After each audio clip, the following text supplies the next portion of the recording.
All right, guys. So right here I have an interesting elongated 9mm carbine. It's not really a 9mm, guys. This is a Rossi lightweight carbine, LWC in 350 Legend.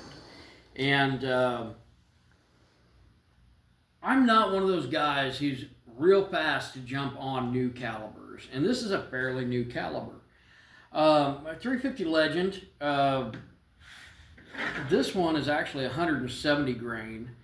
I wanted something a little heavier for a youth to go deer hunting in October of this year, if possible.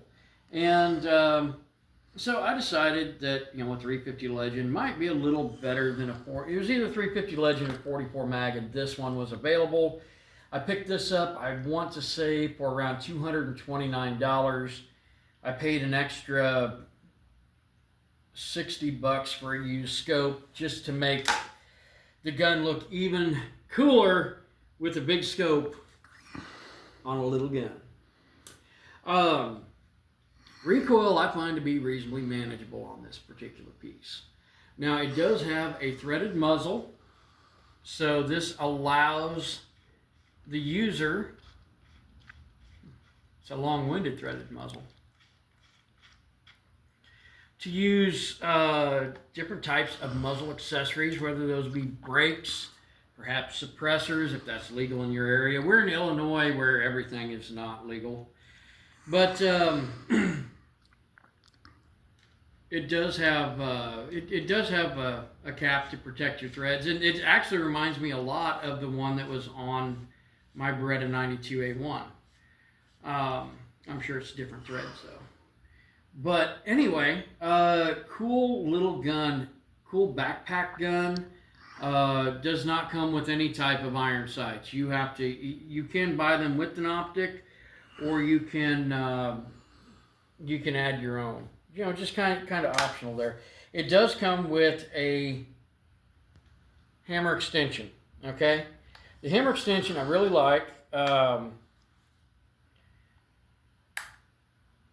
It's just a lot easier to work with if you've got a gloved hand, and if you're using an optic like this versus you know, a red dot or something that's going to be further up a bit more. But I didn't want to have to rely on a battery, so this is what I went with.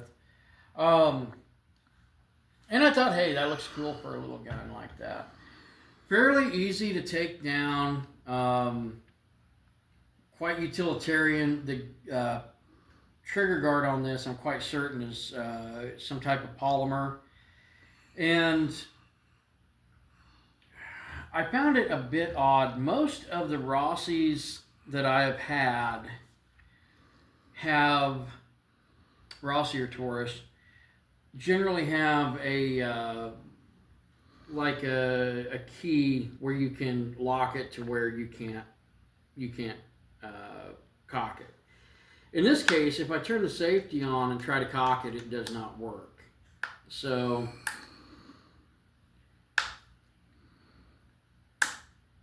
that takes it down to half cock. It is on safety.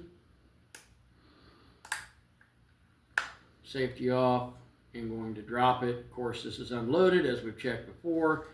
Now, with your Rossi brake actions, one thing that I find to be pretty desirable, and I've noticed this on my Rossi Brawler 45 410 pistol, which does have iron sights. I wish this one had it because it would just make it that much cooler. Another option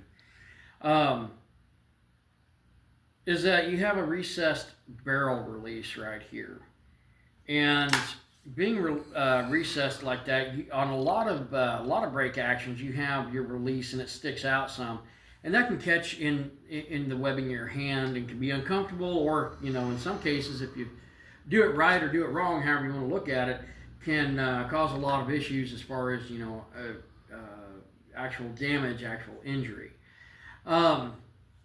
There's nothing on this to really,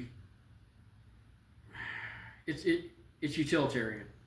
There's nothing on this that I really don't like, aside from the fact that it doesn't have any sort of iron sight. A lot of rifles anymore don't, but I still like having that option.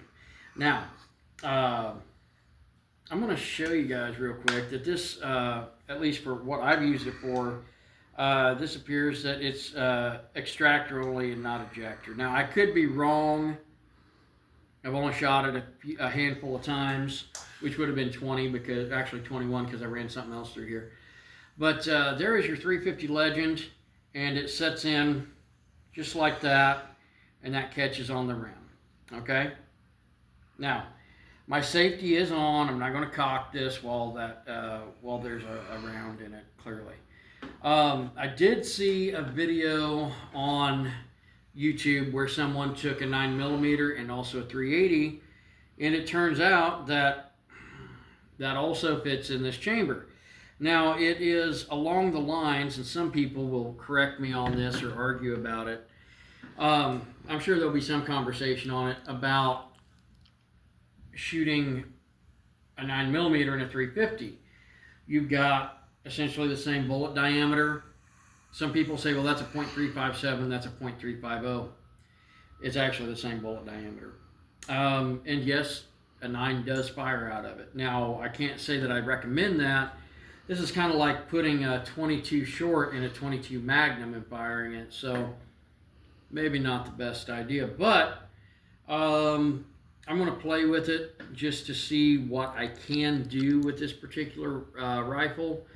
And you know, for around here, for deer, being that this is one of the cartridges that is allowed for single shot rifle deer hunting in Illinois, it's a good one to start with, or it could be used for coyote or perhaps fox or something like that in this particular state. And in others, you guys have a lot more freedom with that than we do. But anyway, a cool piece, a fun one, and I'm probably going to pick a couple more up just because. So at the $229 clearance before tax that I paid for this, I'm quite happy with it, and it's a cool little gun, and it looks really awesome.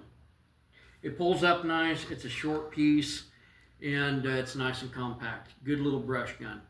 Guys, if you haven't liked and subscribed, be sure to like and subscribe and hit that notification button. We'll catch you in a few.